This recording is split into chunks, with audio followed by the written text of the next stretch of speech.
Reuben believed in the Constitution and the Bill of Rights. You and I know that freedom of speech is limited.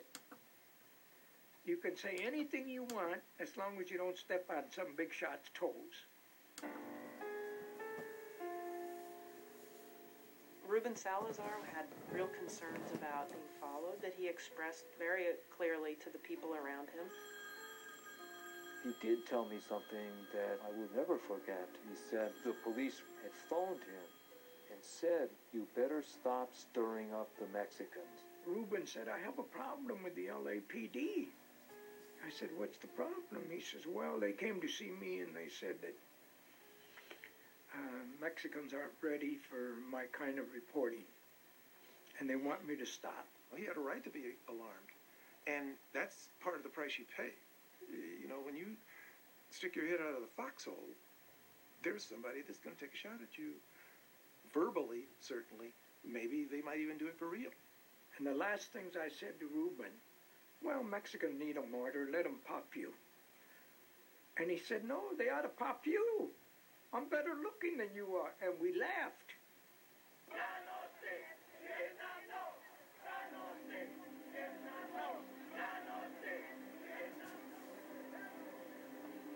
This was a march against the high rate of Latino deaths in the Vietnam War.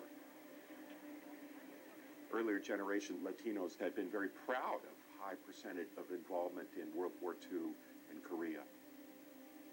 So the system sent young Chicanos to the front lines, to the most dangerous positions where the highest attrition rates. It was people of color whose sons were dying in numbers out of proportion in the overall population. We knew more people who were dying and coming home in boxes. We had more at stake. It was a crowd shaping up to be the largest march in LA history. They were taking a stand, they were opposing the war, they were opposing discrimination. I thought these kids in the march were heroes in the making. It was a Saturday, very, very hot day in August. And I got there early, as did Reuben, and we spoke, compared notes a little bit, and then we marched together for a good part of the demonstration, which was huge and very peaceful. Numbers were big, day was beautiful, families were there. Wedding party leaving San Alfonso's church had joined the crowd. It was that kind of happy day. My boss said, "Tomorrow we want you to be over there and cover this parade." Parade, in my mind, equal demonstration. Demonstration equal destruction. Because in this social revolution, everybody has rights, and everybody has rocks, and everybody has riots. There was huge amounts of people showing up, some of them thinking it's a party, and by the time they get there, some of them are drunk, some of them are not. I remember Reuben said to me, "There's some kids out there throwing bottles and rocks, and the sheriffs are looking to move in." They want to speak Spanish around here. They were people saying, "Hey, now's my chance to lob a bottle." They start throwing stones against windows and start looting. And then the police start to move. And as each group of police arrived, they were greeted by rocks and bottles. They didn't like the politics of what we were doing, and they didn't like the people who were doing it. And they came to show us that they would limit our ability to conduct ourselves in a peaceful manner according to the rights that we allegedly have.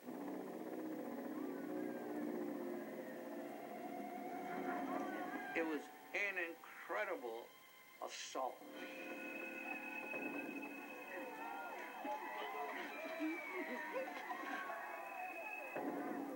They attacked with batons, they attacked with tear gas, and that caused a panic.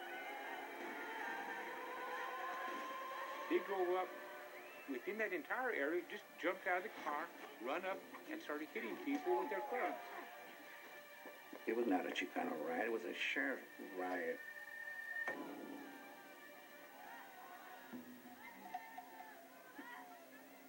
As an earnest young Maoist who used to live with a lot of dictums, U.S. imperialism can't declare war on Vietnam unless it also fights the American people.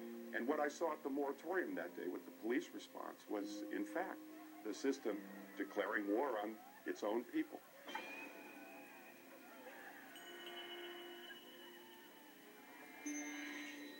The official sheriff's department line on that was set out to be a peaceful demonstration, and that there were instigators and people coming in, handing out bottles, distributing this inflammatory material, and trying to incite this kind of violence.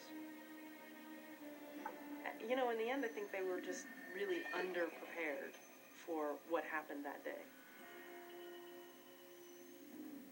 And they had to end up calling in resources, and Tom Wilson was among those. This is Sergeant Tom Wilson. On August the 29th, 1970, I was assigned to respond to East Los Angeles Station to a major disturbance. When I first went to East LA, I wasn't aware of all this subversive behavior. I thought it was outsider agitation more than anything else. Were there intelligence officers in the crowd? I'm sure that there were. I'm sure that there were undercover Sheriff's Department and LAPD officers, probably federal officials in the crowd, there to gather intelligence, there to see who's who in this movement. It was getting very dangerous. Reuben and I started walking down Whittier Boulevard. We started in the left-hand side of the street going down, and he suddenly says, let's go back to the other side. He did it twice. He says, more than once, somebody is following us. Reuben Salazar may very well have been followed that day, and there may have been agents tailing him. I just don't know.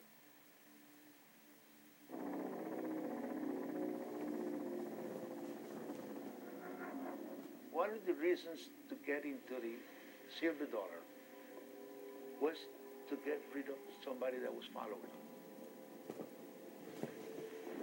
He thought that was safe. I have a beer.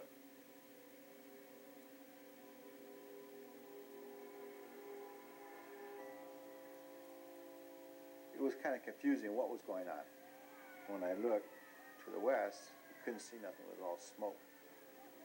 And then I looked east, and I could see a little guy with a vest on.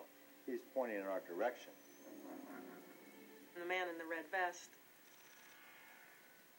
he's a mysterious figure in this whole story. He reported the man with the gun has gone into the Silver Dollar Cafe. I was trying to direct traffic. I was doing my good deed as a citizen.